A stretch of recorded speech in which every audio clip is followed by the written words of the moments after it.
blind spots in our protection devices. As soon as we find them, we take steps to install anti-robbery devices, but this is a big city, and sometimes it takes days to get the work done. In the meantime, any one of these people could be robbed, but what can I do? I can't hold this book in front of your nose and say, "Here, Joe, pick a name and go out and rob him." He laughed nervously. "If I did that, I'd be committing a crime myself." He placed the book on the desktop, took a handkerchief from a pocket again, and wiped sweat from his face. "Excuse me a minute, I'm dying of thirst. There's a water cooler in the next room."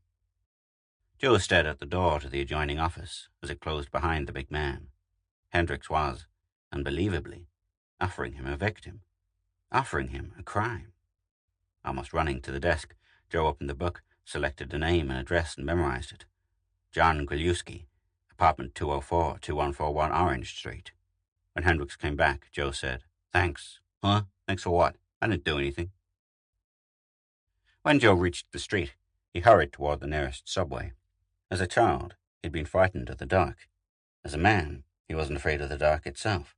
The darkened city always made him feel ill at ease. The uneasiness was, more than anything else, caused by his own imagination. He hated the CPA, and at night he couldn't shirk the feeling that the CPA lurked in every shadow, watching him, waiting for him to make a mistake. Imagination or not, the CPA was almost everywhere a person went. 24 hours a day, millions of microphones hidden in taverns, alleys, restaurants, subways, and every other place imaginable, waited for someone to say the wrong thing. Everything the microphones picked up was routed to the CPA brain, the monster electronic calculator. If the words, "Let's see a movie," were received in the brain, they were discarded. But if the words, "Let's roll this guy," were received, the message was traced, and a police helicopter would be at the scene in 2 minutes. And scattered all over the city were not only hidden microphones, but hidden television cameras that relayed visual messages to the brain, and hidden machines that could detect a knife or a gun in someone's pocket at 40 yards. Every place of business, from the largest bank to the smallest grocery store, was absolutely impenetrable. No one had even tried to rob a place of business for years. Arson was next to impossible because of the heat detectors, devices placed in every building that could detect, radar-like, any intensity of heat above that caused by a cigarette lighter. Chemical research had made poisoning someone an impossibility. There were no drugs containing poison, and while an ant poison might kill ants, no concentrated amount of it would kill a human. The FBI had always been a powerful organization, but under the supervision of the CPA, it was a scientific colossus, and to think of kidnapping someone or to contemplate the use of narcotics was pointless. A counterfeiter's career was always short-lived. Every place of business, and millions of individuals had small counterfeit detectors that could spot a fake and report it directly to the brain. And the percentage of crimes had dwindled even more with the appearance of the robot police officers. Many a criminal in the past had gambled that he could outshoot a pursuing policeman. But the robots were different. They weren't flesh and blood. Bullets bounced off them, and their aim was infallible. It was like a fantastic dream come true. Only the dream wasn't fantastic anymore.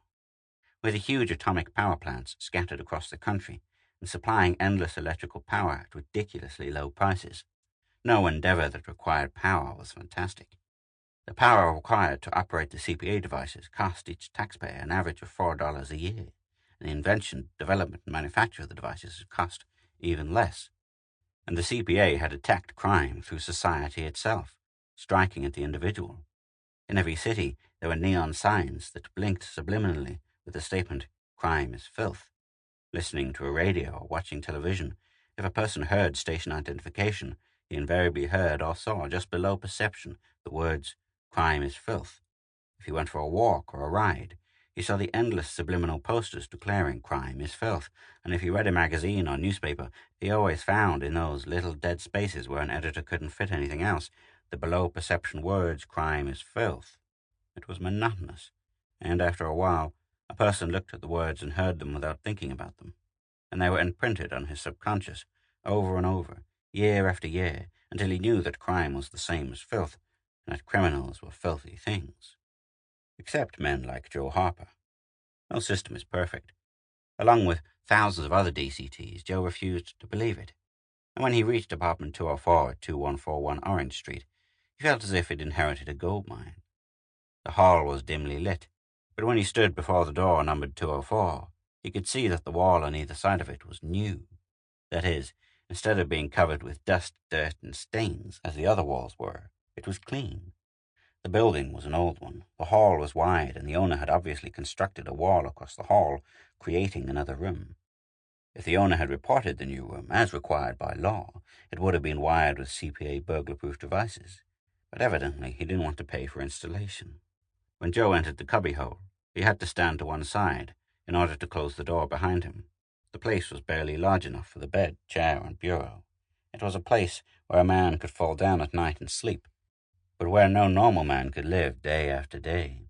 Fearing that someone might detect him before he actually committed the crime, Joe hurried to the bureau and searched it. He broke out in a sweat when he found nothing but underwear and old magazines. If he stole underwear and magazines, it would still be a crime, but the newspapers would splash satirical headlines. Instead of being respected as a successful criminal, he would be ridiculed. He stopped sweating when he found a watch under a pile of underwear. The crystal was broken, one hand was missing, and he wouldn't run, but perfection itself.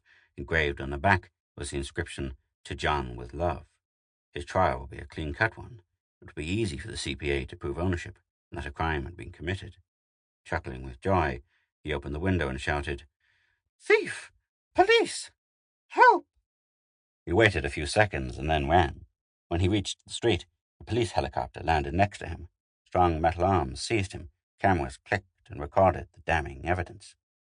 When Joe was securely handcuffed to a seat inside the helicopter, the metal police officers rang doorbells. There was a reward for anyone who reported a crime, but no one admitted, shouting the warning. He was having a nightmare when he heard the voices. "Hey, wake up, hey!" He opened his eyes, saw Hendrick's ugly face, and thought for a minute he was still having the nightmare. "I just saw your doctor," Hendrick said. "He says your treatment is over. You can go home now. I thought I'd give you a lift." As Joe dressed, he searched his mind and tried to find some difference. During the treatment, he had been unconscious or drugged, unable to think. Now he could think clearly, but he could find no difference in himself. He felt more relaxed than he'd ever felt before, but that could be an after effect of all the sedatives he'd been given. And he noticed when he looked in the mirror, he was paler. The treatment had taken months, and he had, between operations, been locked in his room. Hendricks was standing by the window. Joe stared at the massive back. Deliberately goading his mind, he discovered the biggest change. Before, the mere sight of the man had aroused an intense hatred. Now, even when he tried, he succeeded in arousing only a mild hatred. They had toned down his capacity to hate, but not done away with it altogether.